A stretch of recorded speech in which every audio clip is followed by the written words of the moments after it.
Hello students, today we are going to discuss about social stratification. It is a topic of MES 014 social context of education. आज हम लोग बात करेंगे सामाजिक स्तरीकरण क्या है। यह शिक्षा और सामाजिक संदर्भ MES 014 का एक टॉपिक है। इस वीडियो में हम लोग देखेंगे सोशल स्ट्रेटिफिकेशन अर्थात सामाजिक स्तरीकरण क्या है, इसका मीनिंग, इसका डिफिनेशन, इसके types, relationship between education and social stratification. सबसे पहले देखते हैं कि सामाजिक स्तरीकरण का मतलब क्या है। What is the meaning of social stratification? Social stratification is the hierarchical arrangement of individual in a society based on the factors like wealth, education, power and social status. It exists in all societies through the level of mobility between social class varies. सामाजिक स्तरीकरण क्या है? सामाजिक स्तरीकरण वह प्रक्रिया है जिसमें समाज में रहने वाले लोगों को उनके आय, उनका स्टेटस, उनका धन, उनका शिक्षा, उनका शक्ति, इन चीजों के आधार पर बांट दिया जाता है। अर्थात ऊंच नीच, अमीर गरीब, छोटा बड़ा, शिक्षित अशिक्षित, इन चीजों में बांट दिया जाता है। इसी सिस्टम को कहते हैं, इसी प्रोसेस को कहते हैं सोशल स्ट्रेटिफिकेशन अर्थात सामाजिक स्तरीकरण। मतलब इसमें समाज में रहने वाले लोगों का एक स्तर निर्धारित कर दिया जाता है कि वो किस क्लास का है, वो फर्स्ट क्लास का है या मिडिल क्लास का है या लो क्लास का है, ये डिसाइड हो जाता है। मध्यम है, उसका स्तर उच्च है या मध्यम है या निम्न स्तर का है, कौन कितना संघर्ष कर रहा है, ये डिसाइड हो जाता है सोशल स्ट्रेटिफिकेशन से।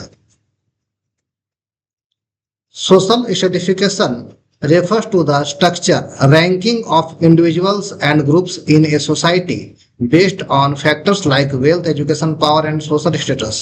It determines access to resource and opportunities, shaping people's like chance.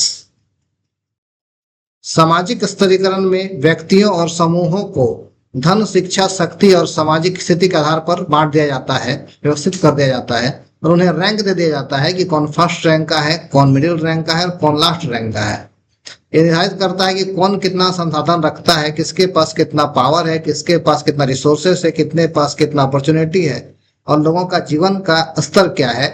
ये इन चीजों को बतलाता है सोशल स्ट्रेटिफिकेशन। आगे हम लोग बात करेंगे टाइप्स ऑफ स्ट्रेटिफिकेशन सिस्टम। सामाजिक स्तरीकरण के प्रकार क्या है, मतलब सामाजिक स्तरीकरण किस प्रकार का होता है। Point number 1, class system. Class के आधार पर अर्थात आर्थिक स्थिति के आधार पर, इकोनॉमिक पोजीशन के आधार पर लोगों को बांट दिया जाता है। इसमें मुख्य रूप से 3 वर्ग में लोगों को बांटा जाता है। पहला उच्च स्तरीय, फिर मध्यम स्तरीय और निम्न स्तरीय। मतलब जिनके पास ज्यादा पैसा है वो उच्च स्तरीय हो गए, हाई लेवल के हो गए। जिनके पास कम पैसा है वो निम्न लेवल के हो गए और जिनके पास इन दोनों के बीच की स्थिति है वो मध्यम स्तर के हो गए। पॉइंट नंबर 2, कास्ट सिस्टम, जाति व्यवस्था।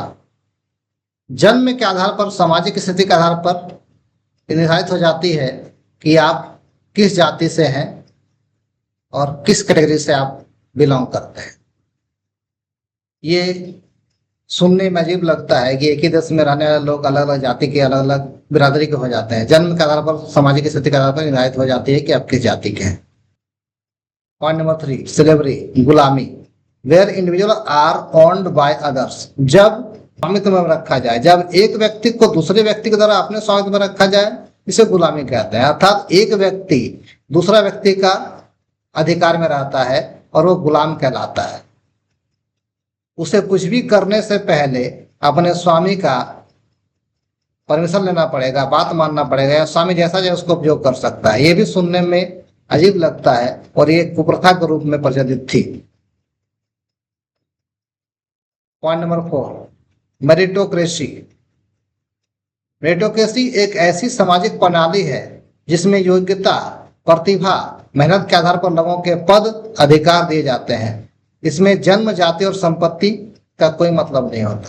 ये एक समझ में आता है कि ये चीज सही है मेरिटोक्रेसी, क्योंकि जिसमें जैसी योग्यता रहेगी, जिसमें जैसी प्रतिभा रहेगी, जो जितना मेहनत करेगा वो उतना आगे बढ़ पाएगा। ये ठीक है। नंबर 5, जेंडर स्ट्रेटिफिकेशन, लिंग स्तरीकरण। लिंग के आधार पर समानता और असमानता को दो पार्टों में बांटा जाता है। इसमें लिंग के आधार पर पुरुष और महिला को दो भाग में बांटा जाता है। उनके बीच संसाधनों और अवसरों का वितरण कर दिया जाता है कि कौन कौन सी चीजें पुरुषों के लिए है और कौन कौन सी चीजें महिलाओं के लिए, कौन कौन से कार्य पुरुष करेंगे, कौन कौन से कार्य महिलाएं करेंगी। एक समय में हुआ करता था, आज के समय में ऐसा नहीं है। Point number 6, racial and ethical stratification, नस्ल के आधार पर और जाति के आधार पर स्तरीकरण। कभी कभी ऐसा देखा जाता है कि एक व्यक्तियों का एक नस्ल निर्धारित कर दिया जाता है कि आप किस नस्ल से या किस बिरादरी से बिलोंग करते हैं, किस जाति समूह से आप बिलोंग करते हैं, और उसी के आधार पर संसाधनों का वितरण किया जाता है और कुछ चीजों से आपको वंचित रह जाना पड़ जाता है। एक लंबे समय तक एजुकेशन को कुछ विशेष जातियों से दूर रखा गया। ये इसी का परिणाम था, दुष्परिणाम था। आगे देखते हैं relationship between education and social stratification, शिक्षा और सामाजिक स्तरीकरण में क्या संबंध है। Education and social stratification are deeply interconnected, दोनों आपस में गहराई से जुड़े हुए हैं। Education can both reinforce and challenges social inequality, शिक्षा जो है सामाजिक असमानता और चुनौतियां दे सकती है, लेकिन यह बनाए भी रख सकती है। मतलब शिक्षा से समानता आ भी सकता, असमानता भी आता है, चुनौतियां आ भी सकती, चुनौतियां खत्म भी हो जाती है। Relationship between education and social stratification में पहला पॉइंट है सोशल मोबिलिटी, सामाजिक गतिशीलता। जब लोग एजुकेटेड होंगे तो समाज में गतिशीलता आएगी, समाज उन्नति की ओर बढ़ेगा। शिक्षा व्यक्तियों को उनकी सामाजिक आर्थिक स्थिति सुधारने में अवसर देती है। मतलब अगर हम एजुकेटेड होंगे तो हम सामाजिक स्थिति को सुधार सकते हैं, हम आर्थिक स्थिति को सुधार सकते हैं, हम देश की स्थिति को भी सुधार सकते हैं, क्योंकि हम नई नई चीजों को इनोवेट करेंगे, नए नए खोज लाएंगे, तो उससे हमारा इकोनॉमी डेवलपमेंट होगा और देश का जीडीपी में ग्रोथ होगा। Point number 2, reproduction of inequality, असमानता का पुनरुत्पादन। High class individuals often have access to better education resources, allowing them to maintain their privileged status. जो उच्च स्तर के लोग होते हैं वे अच्छी शिक्षा का ग्रहण कर पाते हैं क्योंकि उनके पास संसाधन उपलब्ध होते हैं और अपनी। Point number 3, caste and class based division, जाति और वर्ग आधारित विभाजन। समाज में जाति और वर्ग के आधार पर शिक्षा को पहुंचाया जाता था। मतलब किस जाति को पढ़ाई करनी है, किस जाति को नहीं करनी है, डिसाइड होता था। ये अब नहीं होता, एक समय था जब ऐसा हुआ करता था। पॉइंट नंबर 4, इकोनॉमिक इम्पैक्ट, आर्थिक प्रभाव। आर्थिक प्रभाव का मतलब ये हुआ कि जिसके पास रिसोर्सेस है, जिसके पास पैसा है, जिसके पास इकोनॉमिक प्रॉब्लम नहीं है, वो लोग एजुकेशन ले लेते थे, लेकिन जिनके पास पैसे की कमी थी वो नहीं ले पाते थे। शिक्षा रोजगार के अवसरों को बढ़ाती है। अगर शिक्षित होंगे लोग तो रोजगार भी बढ़ेगा और आर्थिक स्थिति भी सुधरेगी। इसलिए शिक्षा सबके लिए जरूरी होना चाहिए और ऐसा है भी। अब आगे देखते हैं फंक्शनलिस्टिक पर्सपेक्टिव, अर्थात सोशल स्ट्रेटिफिकेशन का कार्यात्मक दृष्टिकोण। Education is seen as a meritocratic system that sort individual based and talent and effort contributing to social stability. शिक्षा को एक मेरिटोक्रेटिक प्रणाली के रूप में देखा जाता है। जो व्यक्ति शिक्षा को एक मेरिटोक्रेटिक प्रणाली के रूप में देखा जाता है जो व्यक्तियों को उसकी प्रतिभा, उसके प्रयास के आधार पर वर्गीकृत करती है और समाज में स्थिरता में योगदान देती है। मतलब जो एजुकेटेड लोग होंगे उनको अलग महत्व दिया जाता है सोसाइटी में, उनके गुणवत्ता को, उनके प्रतिभा को, उनके टैलेंट को सराहा जाता है और उन्हें सम्मान दिया जाता है। इसमें जो मेन पॉइंट्स है वो है social. Point number 1, social unity, सामाजिक एकता।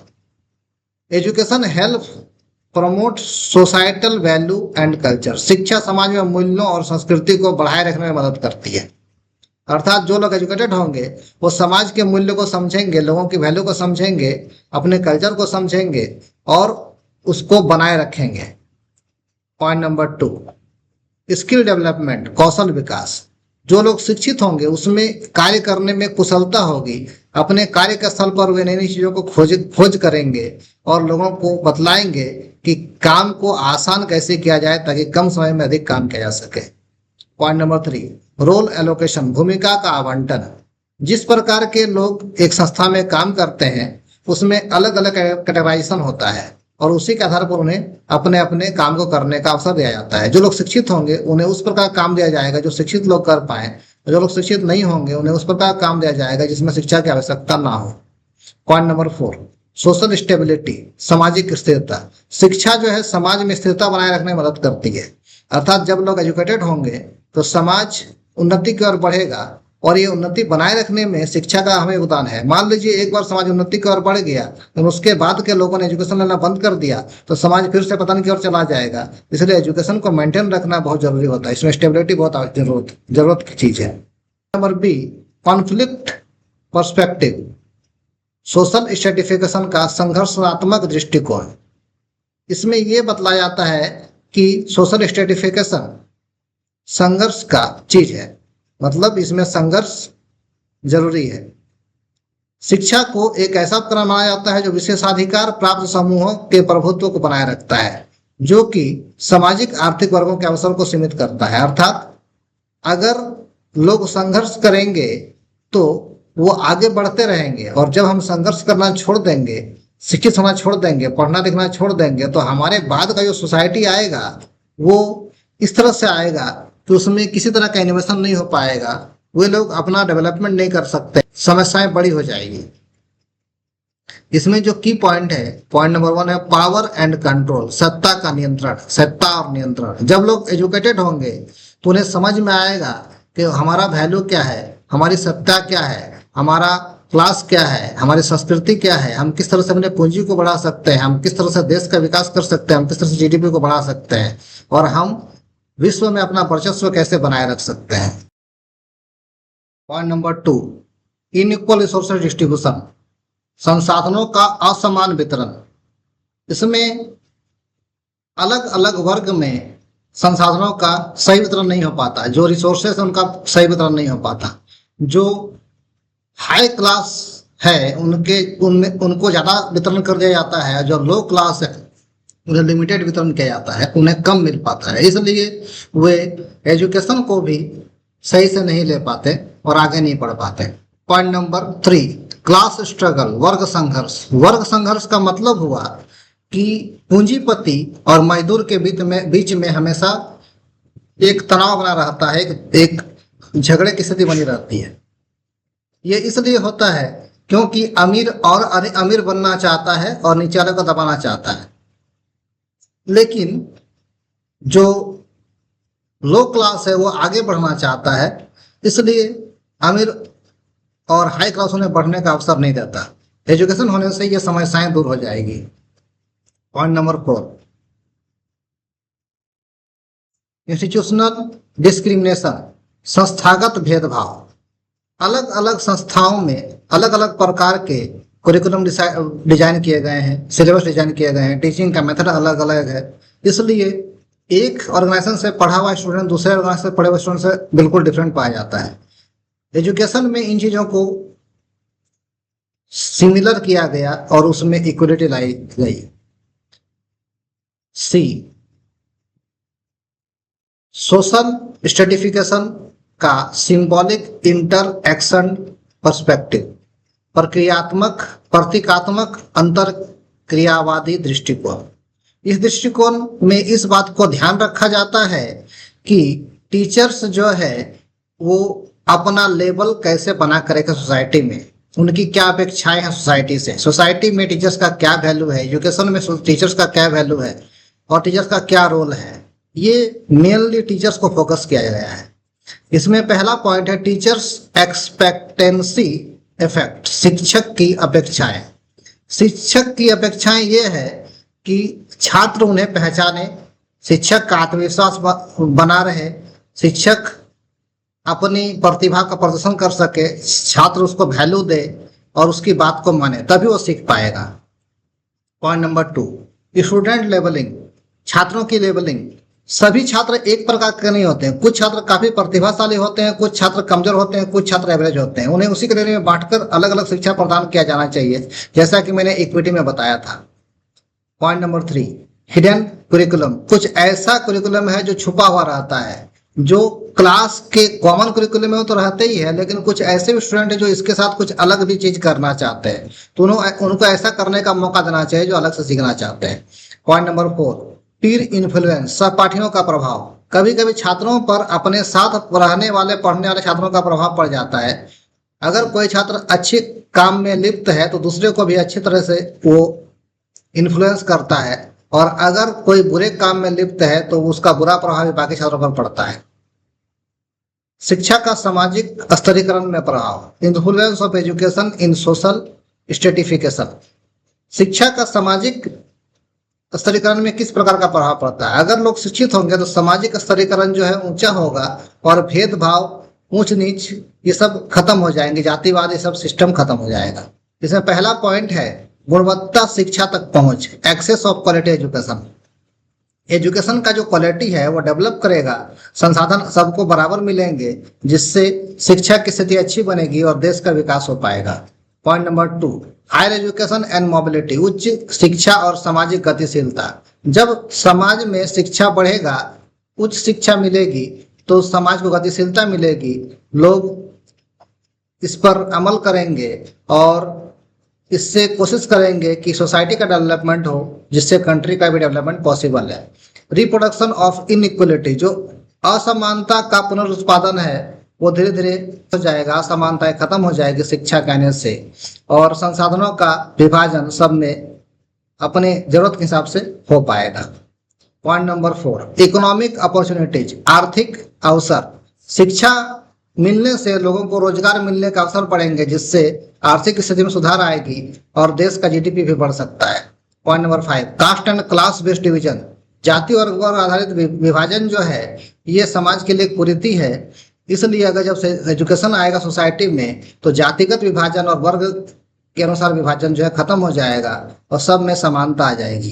पॉइंट नंबर 6, कल्चरल कैपिटल, सांस्कृतिक पूंजी। संस्कृति हमारी सबसे बड़ी पूंजी है, इसलिए अपनी संस्कृति को बना कर रखना हमारा पहला कर्तव्य है। जब हम एजुकेटेड होंगे तो अपनी संस्कृति को बना कर रखेंगे, नहीं भूलेंगे उसे, और ये आगे बढ़ेगा। इससे हमारा बाकी देशों में, अन्य देशों में हमारा पहचान बढ़ेगी, हमारा सम्मान बढ़ेगा। Point number 7, discrimination in education system, शिक्षा प्रणाली में भेदभाव। अलग अलग शिक्षण संस्थाओं में भेदभाव इसलिए है क्योंकि सबका करिकुलम अलग अलग है, उनका सिलेबस अलग अलग है, और उसमें समानता आएगी तो फिर ये भेदभाव खत्म हो जाएगा। इस क्लास में इतना ही। आई थिंक आप लोग का आज क्लास अच्छा लगा होगा। अच्छा लगा हो तो लाइक करें और अपने दोस्तों के साथ शेयर करें, ताकि उन्हें भी इस वीडियो का फायदा मिल सके। हमारा जो नेक्स्ट वीडियो आएगा वो होगा role of education in development of country और